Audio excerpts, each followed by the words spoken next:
إن كانت إلا صيحة واحدة فإذا هم جميع لدينا محضرون. Pada bacaan in kanat, di sini ada nun mati bertemu dengan kaf, maka hukum tajwidnya yaitu ikhfa. Ikhfa yaitu terjadi apabila adanya nun sukun atau an, in, un atau tanwin ini bertemu dengan huruf yang 15, ya, ada 15 huruf. Maka kalau kita urutkan bisa begini: ta, tha, jim, dal, zal, zai, sin, shin, shad, dad, ta, dha, fa, qaf, kaf. Ada 15. Maka ketika ada nun mati atau huruf yang dia berharokat tanwin, an, in, un bertemu dengan tadi 15, maka kita namakan dengan ikhfa. Ikhfa itu membaca di antara izhar dan membaca di antara idgham, sehingga kita samarkan saja nunnya kepada makhraj daripada kaf. Maka bukan ingka, tapi dia ingka, langsung ke huruf kafnya. Inkanat.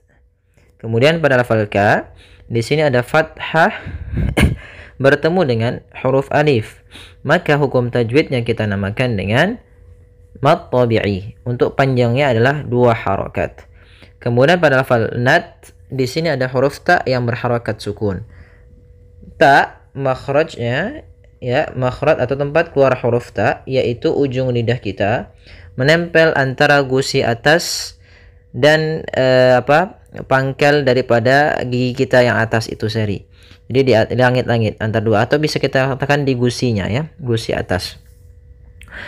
Nah, sembari itu ketika huruf ta ini punya sifat yang namanya sifat hamas, maka fahathuhu syakhsun sakat atau fahathahu syakhsun sakat, hamas.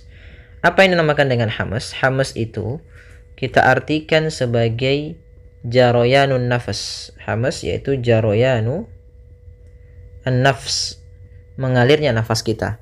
Sehingga huruf ta-nya harus ada sedikit hamasnya, tapi jangan banyak-banyak. Jangan kanat. Nah, ini terlalu banyak. Sedikit saja. In kanat. Nah, sedikit saja.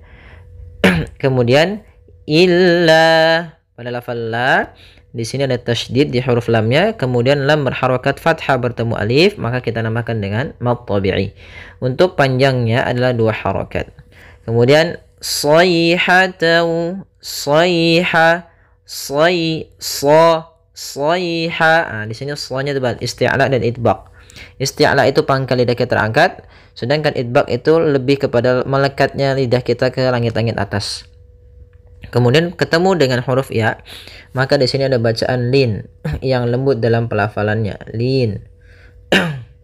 Maka sayha, ha kecil, jangan sayha, dia haknya ha kecil, ha pedas. Sayhatan,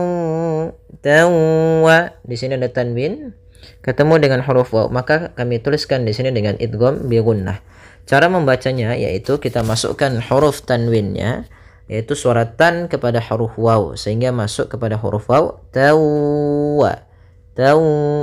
Kemudian idgham itu memasukkan, sedangkan bi gunnah artinya disertai dengan gunnah.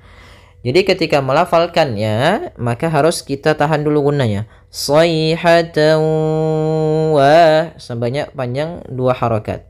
Sayhatan wa. Kemudian pada lafal waw ada mad tabi'i, yaitu ditandai dengan fathah bertemu dengan alif. Wahidatan fa idza.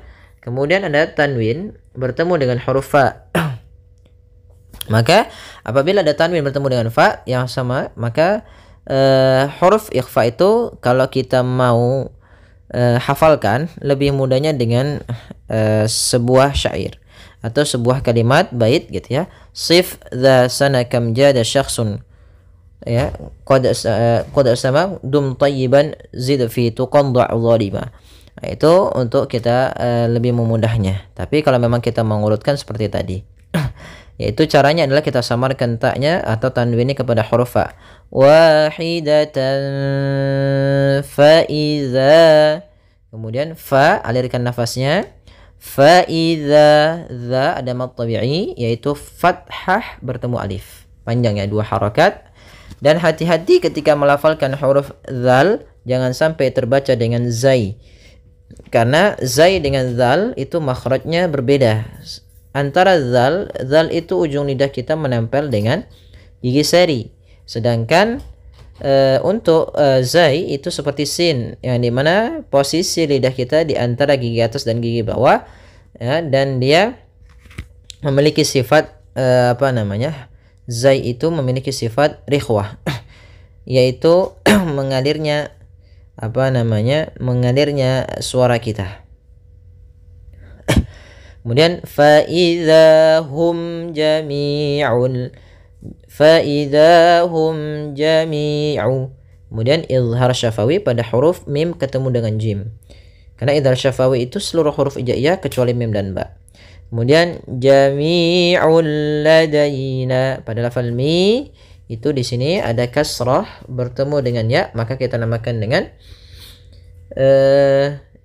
mad tabi'i, panjangnya 2 harakat. Kemudian pada lafal ulla di sini ada hukum tajwid berupa idgham bila gunnah, yang dimana yaitu huruf-hurufnya, huruf idgham bila gunnah itu hanya 2 lam dan ro. Maka ketika kita mendapati nun sukun atau tanwin bertemu dengan 2 huruf ini, maka langsung masuk kepada hurufnya. Dan di sini juga dinamakan dengan idgham kamil, yang artinya langsung hilang seluruhnya suara nunnya sehingga langsung masuk kepada huruf lam.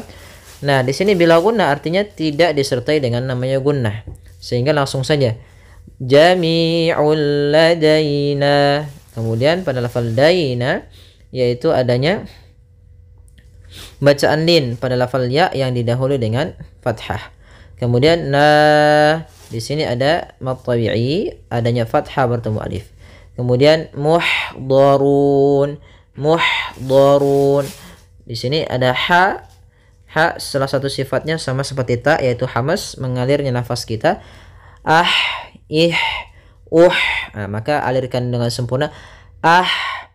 Ih, maka muhdharun, donya tebal, durun tebal juga. Kemudian pada lafal run di sini ada bacaan mad arid disukun, yang mana mad arid disukun itu kapan terjadinya? Ketika akhir bacaan sebelum kita waqaf dan sebelum huruf akhir ada huruf mad. Di sini pada lafal nun asalnya kan kita berharokat fathah, kemudian karena dia di akhir bacaan sehingga kita matikan dengan huruf sukun. Maka akan tetapi sebelum huruf nun ada huruf waw yang termasuk huruf mad. Maka awalnya run itu panjangnya 2 harakat, tapi pada akhir bacaan dimatikan. Ini kita bisa membaca dengan 2 harakat, 4 harakat ataupun 6 harakat. Maka muhdharun. Kita ulang kembali. In kanat illa sayhatan wahidatan fa idza hum jami'un ladaina muhdharun. Kemudian فَالْيَوْمَ لَا تُظْلَمُ نَفْسٌ شَيْئًا وَلَا تُجْزَوْنَ إِلَّا مَا كُنْتُمْ تَعْمَلُونَ. Pada lafal fal yauma di sini ada alif lam qamariyah, yaitu huruf alif dan lam yang dia di awal atau dibaca, ditulis dan dibaca, maka dinamakan dengan qamariyah, alif lam qamariyah, yang mana langsung kepada huruf lam dan lamnya jelas, alifnya tidak dianggap. Tanda ini artinya alif itu tidak dibaca. Fal yauma, kemudian di sini ada waw sukun di dalam fathah, maka di sini bacaan lin. La tuzlamu, di sini pada lafal la ada mad tabi'i, yaitu ditandai dengan fathah bertemu alif. Kemudian pada lafal tuzlamu, hati-hati dalam pelafalan dha.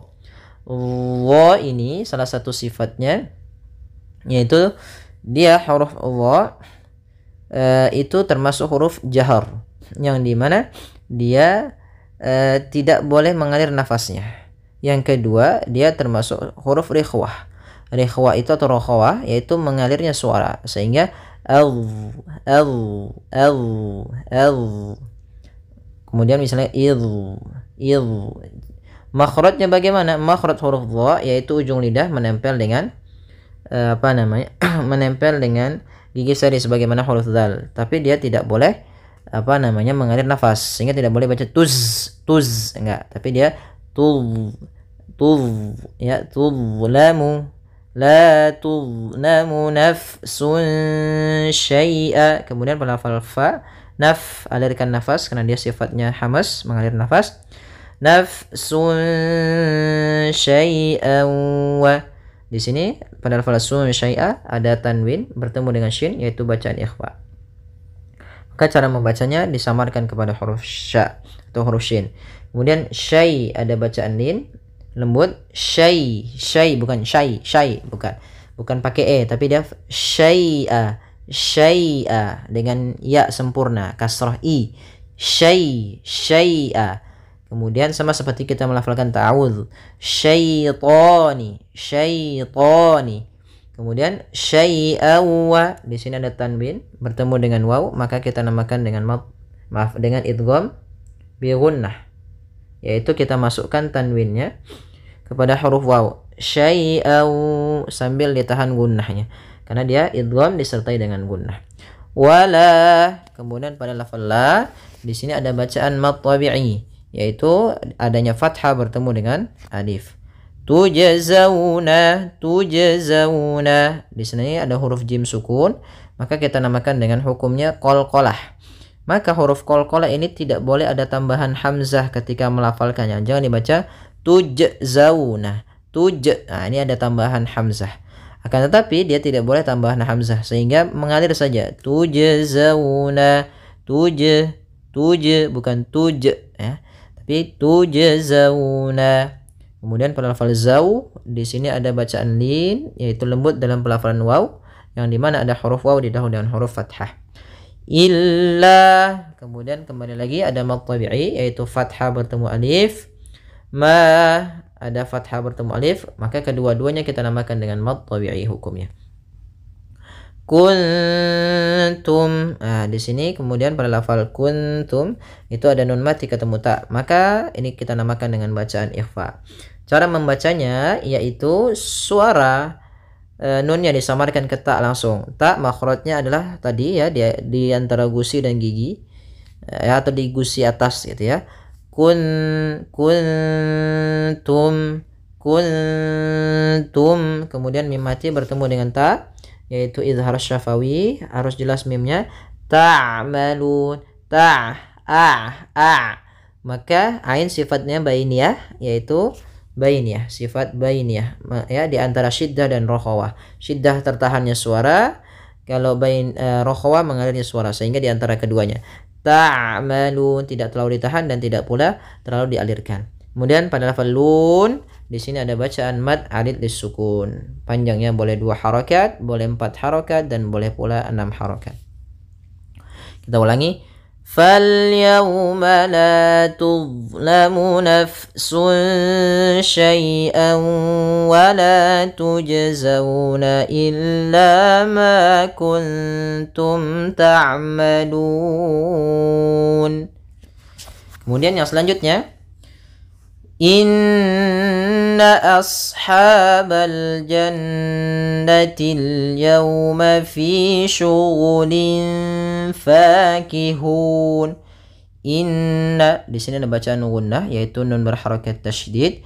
Ashabah, shadnya di sini tebal, a-nya tapi tipis, jangan sampai aus, tapi dia asha. Kemudian pada lafal ha ada mad tabi'i yaitu fathah bertemu alif. Panjangnya 2 harakat. Bal jannah, alif lam qamariyah, lamnya dibaca. Jannati, ada bacaan gunnah pada lafal nun yaitu ditandai dengan nun berharakat tasydid. Caranya adalah ditahan dulu gunnahnya. Panjang 2 harakat. Jannatil yauma, sama alif lam qamariyah, dijelaskan suara lamnya. Yauma bacaan lin di sini yaitu waw yang didahului dengan fathah. fi mad tabi'i yaitu kasrah bertemu ya. Syughulin fa ada tanwin bertemu dengan fa, maka kita namakan dengan bacaan ikhfa. Nah, caranya adalah kita menyamarkan suara tanwinnya kepada huruf fa.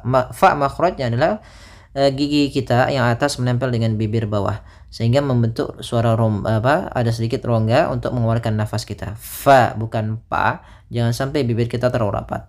Maka fi syughulin fa langsung ke makhraj huruf fa. Fakihun fa ada mad tabi'i yaitu adanya fathah bertemu alif. Kemudian fakihun pada lafal hun ada mad arid disukun, panjangnya boleh 2 harakat, boleh 4 harakat dan boleh 6 harakat. Inna ashabal jannatil yawma fi syughulin fakihun.